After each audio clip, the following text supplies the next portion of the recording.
મિત્રો નમસ્તે, હું બાળકો સાથે બેઠો છું અને એક સરસ બાળકોને વાત સમજાવું છું, એટલે વિડીયો લાઈવ કર્યો છે.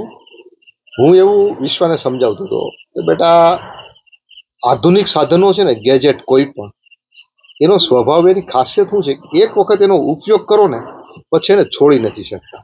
જેવી રીતનું ડ્રગ્સ છે, જેવી રીતનું કોઈ વ્યસન આપણને લાગુ પડી જાય છે પછી એને છોડી નથી શકતા, એવું એક પ્રકારનું ડ્રગ્સ જ છે દરેક ગેજેટો, સાધનો, દરેક આધુનિક સાધનો, એ વાહન હોય, એ મોબાઈલ હોય કે કોઈ પણ વસ્તુ, એક વખત એનો ઉપયોગ કરો ને, જ્યાં સુધી જો ઉપયોગ નથી કર્યો ત્યાં સુધી એનાથી તમે મુક્ત રહી શકશો. પણ એનો ઉપયોગ શરૂ કર્યો, માનો કે તમે વાહનનો ઉપયોગ કરો છો, પેલા નહોતા જતા, વાહન નહોતું ત્યારે ચાલીને ગમે એટલું જવું પડતું, અમે પોતે ચાલતા અને આવતા, અમને કાંઈ જરાય દુઃખ ન થતું. હવે વાહન ન હોય તો આપણે ફામે આવીએ છીએ ત્યારે કારમાં આવીએ છીએ. હવે કારમાં ન આવવાનું થાય ને બસમાં આવવાનું થાય તો તું કોલેજે જાશો ત્યારે સ્કૂટર લઈને જાશો.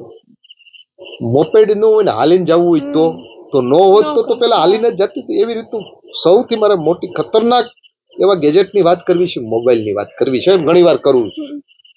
મેં મોબાઈલ મિત્રો હજુ વિશ્વાને નથી આપ્યો અને આ છોકરા તો હજી નાના છે એટલે એને તો આપતો જ નથી.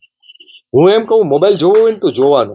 વિશ્વને ઘણી વખત કહું, મારો મોબાઈલ લે, મમ્મીનો મોબાઈલ લે, પણ એની અંદર શું જોવાનું? પોડકાસ્ટ, ઇન્ટરવ્યુ, સારી વસ્તુ છે, મોબાઈલમાં ખૂબ સારું છે, પણ જેટલું રીલ જેવી વસ્તુ છે, જેટલી નાની છે એનો કોઈ અર્થ નથી. એ તમને કોઈ વ્યક્તિત્વ માટે કે તમારા જ્ઞાનના વિકાસમાં કાંઈ ઉપયોગી બહુ નથી.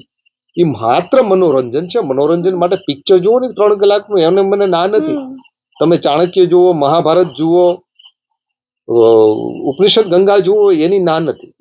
પણ તમે જ્યારે રીલ ને એની આદત પડી જાય, મને મિત્રો વિશ્વ આ વાત એમાંથી નીકળી. વિશ્વ એવી વાત કરતી હતી કે અમારા ક્લાસરૂમમાં એક છોકરી એના જેવી છે કે જેણે હજુ મોબાઈલ નથી રાખ્યો. શું નામ છે બેટા એનું? તનિષા. અને કેટલાક છોકરાઓ પાસે મોબાઈલ છે, લગભગ છોકરા છોકરીઓ પાસે મોબાઈલ છે. એટલે વિશ્વ એમ કહેતી હતી જેવો રિસેસ પડે એ ભેગા તરત જ બધા મોબાઈલ કાઢીને પોતાનું નોટિફિકેશન જોવા માંડે. આ એક રોગ છે. હવે હું તમને વાત કરું કે એ મોબાઈલ ન હોત તો શું કરે છોકરીઓ? મળાત, તમે ડિસ્કશન કરત, આ લેક્ચરમાં મેડમે શું વાત કરી, અને એ ડિસ્કશન ઉપર તમને ઘણું બધું જાણવા મળે. હવે હું તમને બેટા મારી વાત કરું, અમે તમારા જેવડા હતા તો મોબાઈલ નહોતો. હું લગભગ ફ્રી હતો ને ત્યારે આકોલવાડીની ટકાધાર ઉપર વહી જતો, ત્યાં સૂર્ય આથમતો જોતો. સૂર્ય આથમી જાય પછી એકલા બેઠા હોય ને ત્યારે આપણી જાત ખીલી જાય. પછી હું એમને બેઠો બેઠો બેઠો જાત પાસે બેસતો એકલો. ક્યારેક ક્યારેક 9 થઈ જતા રાત્રિના. ક્યારેક ક્યારેક હું વાડીએ આવી આવતો એકલો વાડીએ, ત્યારે આવું કઈ હતું નહીં. વાડી આખો દિવસ કાઢી નાખતો એકલા. આપણી જાતને મળીએ છીએ ને, હું માનું છું કે સ્વ સાથે તમે વાર્તાલાપ કરો, પોતાની જાત સાથે વાર્તાલાપ કરો. આનાથી મોટી યુનિવર્સિટી, આનાથી મોટું પુસ્તક, કે આનાથી મોટું ટ્યુશન, કે આનાથી મોટો અભ્યાસ, આનાથી મોટો કોઈ ગ્રંથ નથી. આપણી જાત સાથે વાત કરવાની. અમે બહુ જાત સાથે વાતો કરી શક્યા છીએ. શા માટે? ગેજેટ સાવા નહોતા. અત્યારે તમે ફ્રી હો તો શું કરો? કોની પાસે બેસો છો? મોબાઈલ પાસે.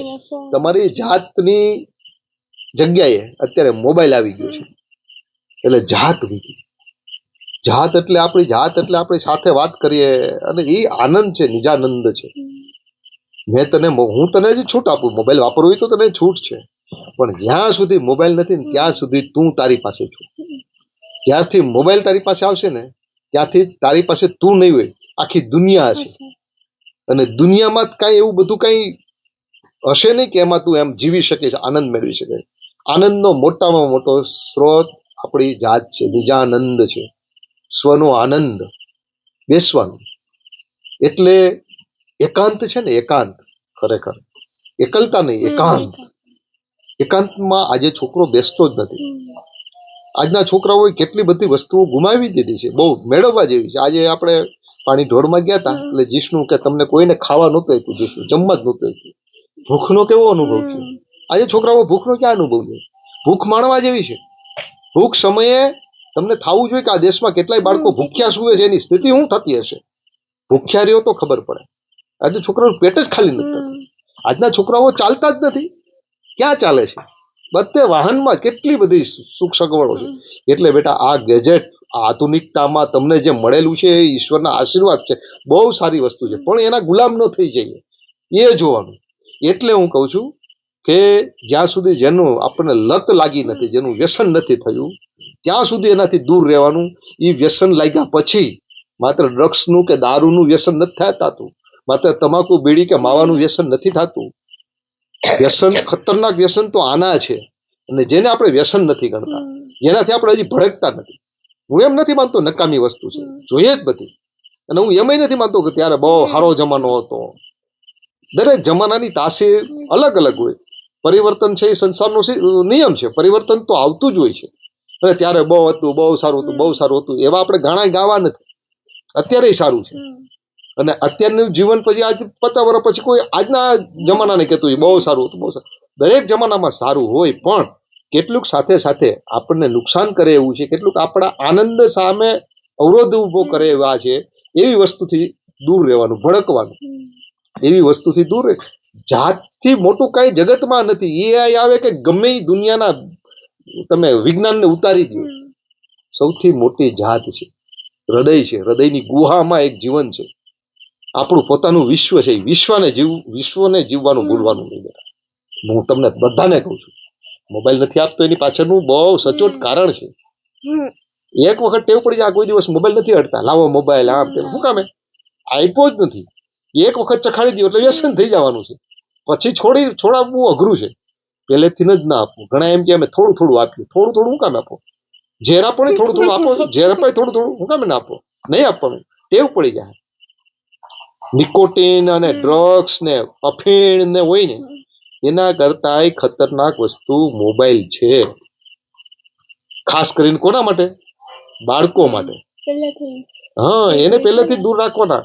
જો સ્ટીવ જોબ છે, પેલા એપલ કંપનીના માલિક છે, ઝુકરબર્ગ છે, એ બધાએ શું કીધું કે આ સોશિયલ મીડિયા નુકસાન કરે. અમિતાભ બચ્ચને એની ઓલી દીકરીને, એની દીકરાની દીકરીને હજુ મોબાઈલ નથી આપ્યો અને દૂર રાખે છે. અમિતાભ બચ્ચને કેબીસીમાં કીધું કે હજુ મેં મારી, શું નામ છે છોકરીનું, આરાધ્યાને હજુ મોબાઈલ નથી આપ્યો, નથી આપતો.